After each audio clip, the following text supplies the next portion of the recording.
Gamaliel adalah seorang rabi yang sangat dihormati pada masa itu. Dia juga adalah guru dari Rasul Paulus sendiri sebelum Paulus bertobat dan menjadi pengikut Kristus. Gamaliel anak dari seorang rabi besar yang namanya Hillel, yang juga dihormati oleh orang-orang Yahudi pada masa itu. Ketika para murid, para rasul ditangkap dan kemudian diadili oleh Mahkamah Agama Yahudi, Gamaliel berkata, "Jangan bertindak terhadap orang-orang ini, biarkanlah mereka, sebab jika maksud dan perbuatan mereka berasal dari manusia, tentu akan lenyap. Tetapi kalau berasal dari Allah, kamu tidak dapat melenyapkan orang-orang ini. Mungkin ternyata juga nanti bahwa kamu melawan Allah." Sebuah nasihat yang luar biasa. Dan berkat nasihat ini kita melihat kemudian gereja tetap hidup sampai sekarang.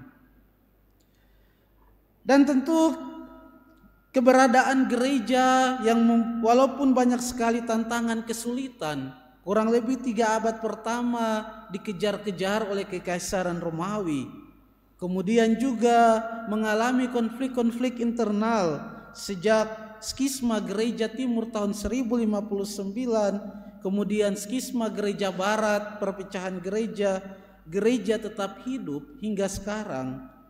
Tentulah apa yang dikatakan oleh Gamaliel, bahwa jika perbuatan mereka berasal dari Allah, kamu tidak dapat melenyapkan orang-orang ini.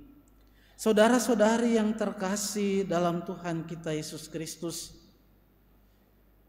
para rasul dengan setia melaksanakan apa yang menjadi kehendak Allah, dan apa yang mereka wartakan bukanlah kehendak manusiawi mereka. Apa yang mereka wartakan bukanlah juga sebuah pencarian diri atau kepentingan-kepentingan pribadi mereka.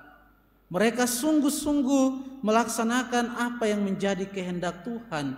Ketika ia akan terangkat ke surga, ia berpesan, "Pergilah ke seluruh dunia, wartakanlah Injil Allah.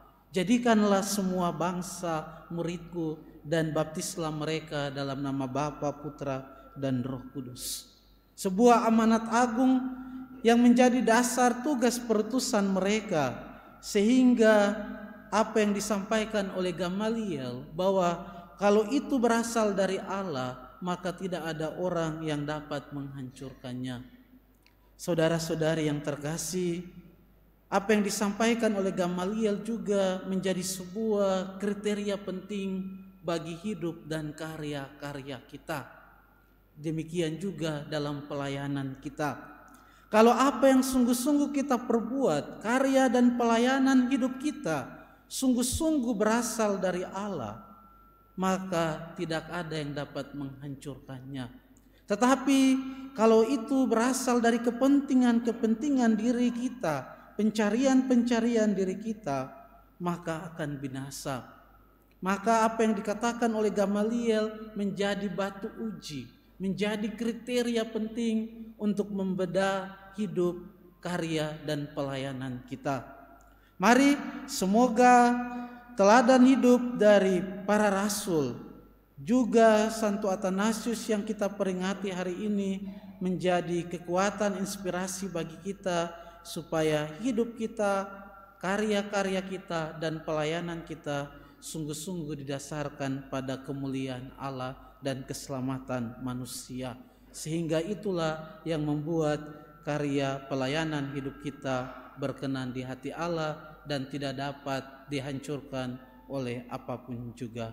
Semoga Tuhan memberkati kita semua. Amin.